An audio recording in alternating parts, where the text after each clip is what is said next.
Hi, I am Håvar Bauck from Hotel Oslo.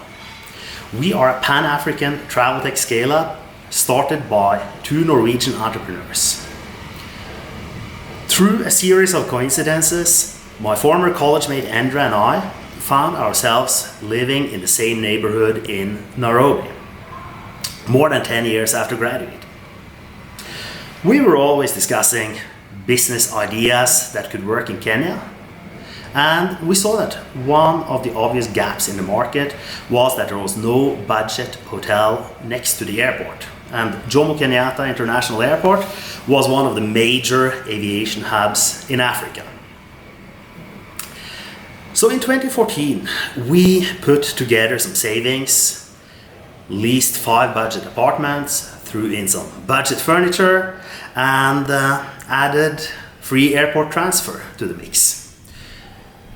We started marketing this concept as an airport serviced apartments hotel, and we marketed it online. So we were fully booked from the moment go. We actually became one of the most booked properties on booking.com that year. And that means that with our 5 budget apartments, we were competing with the giants like the Hilton and the Intercontinental for online bookings. So we were doing something right, for sure. What was that? Well, we actually knew something, a little bit, about online marketing, whereas the others knew nothing. So we were basically the one-eyed kings in the kingdom of the blind. So this became our next business opportunity. We started taking over the online marketing for budget hotels in Kenya, Uganda, Rwanda, and we brought them business instantly. We set up a 24/7 booking center. We started working with Hotel Beds, HRS, Hotels Pro, and some other online travel agents and bed banks. We incorporated Savannah Sunrise Limited as the vehicle for that business.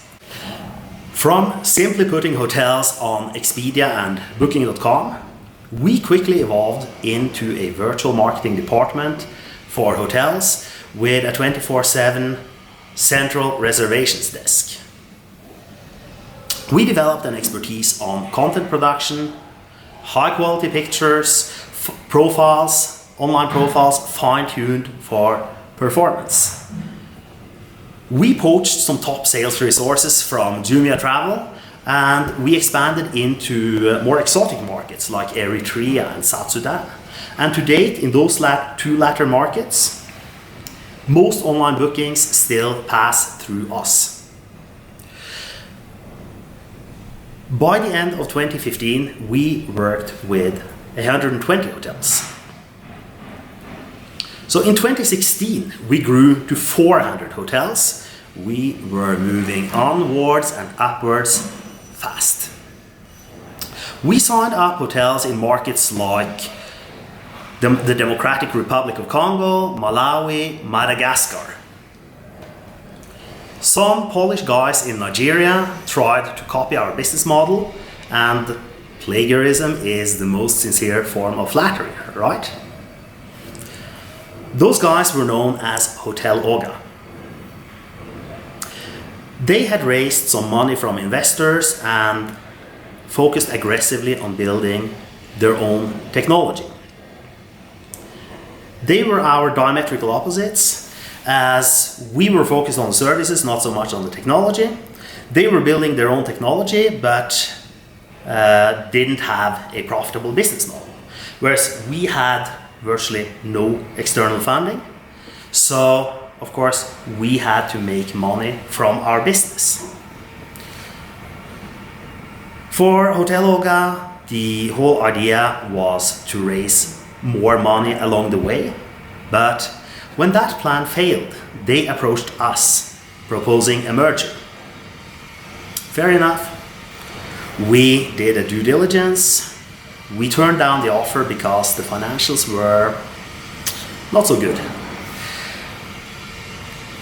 Now, in the meantime, Hotel Oga had already rushed out a press release about the merger talks, so this was all over the press in Kenya and Nigeria. Anyway, Hotel Oga collapsed, and after that, we moved in and acquired their Polish technology entity in a much better deal. Those guys were known as Hotel Oga. They had raised investor money from the moment go and focused aggressively on building their own technology. They were our diametrical opposites. We had virtually no funding, so we had no choice but to build a profitable business model. Hence, we were actually making money. The other guys were less preoccupied with profitability and financial sustainability because their plan was always to raise more money later anyway. Now, when that plan fell through, they came to us and proposed a merger in early 2017. So we took a look at the case, we did a due diligence, and we turned down the offer because the financials were undesirable. So in the meantime, while the talks were going on, Hotel Oga had already rushed out a press release about the merger talks, so it was all over the Kenyan and Nigerian press. Anyway, Hotel Oga collapsed, and we moved in and acquired their Polish technology entity in a much better deal. In the process, we also rebranded from Savannah Sunrise to Hotel Online and moved aggressively into the Nigerian market. Our Nigerian investors in Nigeria they put in some money and supported us actively as we established a firm foothold in Africa's economic powerhouse. And that's how we moved from being a regional East African player to being a continental startup.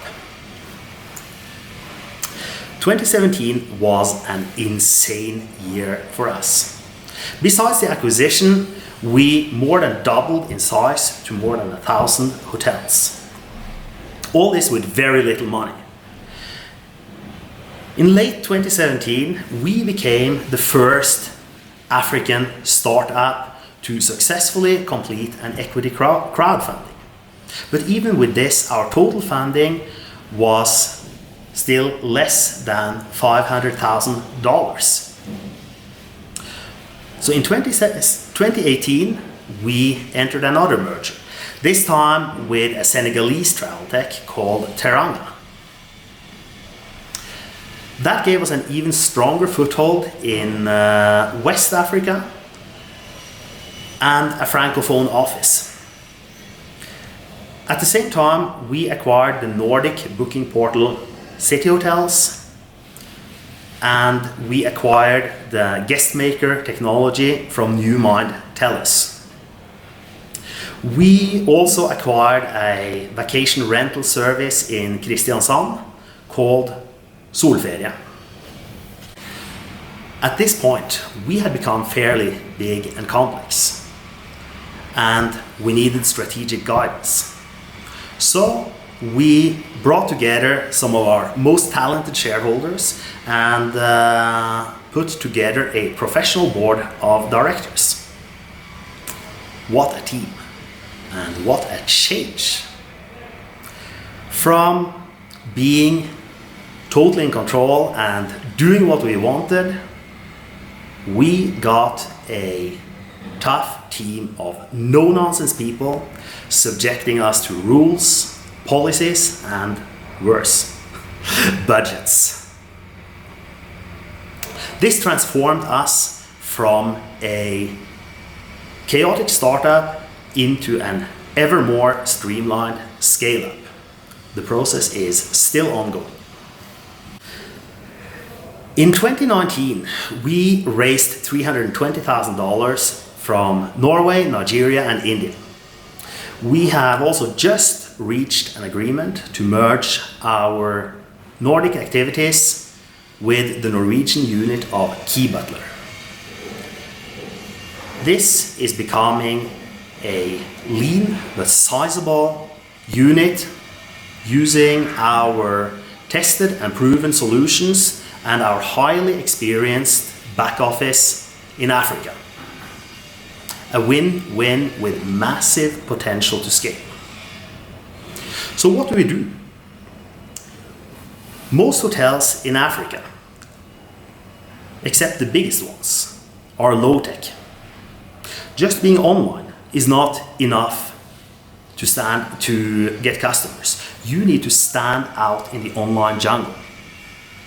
Unless you know exactly what you are doing, your hotel won't get a high ranking on sites like Booking.com, Expedia, or Ctrip. And if you're on page 5, people won't find you. So what do we do? Most hotels in Africa, except the biggest ones and the chain hotels, are low-tech. Just being online is no longer enough to stand out. And you need to stand out in the online jungle. Unless you know exactly what you're doing, you won't get a good ranking on sites like Expedia, Booking.com, or Ctrip. And if you're on page 5, people won't find your hotel and then they won't book. We run the entire online marketing for hotels in all channels, from all the booking sites and the meta searches and the bed banks to the official hotel website with live booking engines. We also use artificial intelligence-based dynamic pricing to ensure prices adjust to the demand in the market in order to fill up the hotels. What difference do we make? We enable small and medium-sized hotels across the continent to compete against the global hotel chains, bringing jobs and wealth creation to local, small and medium-sized businesses. Watch this space as we transform the travel and hospitality industry across Africa.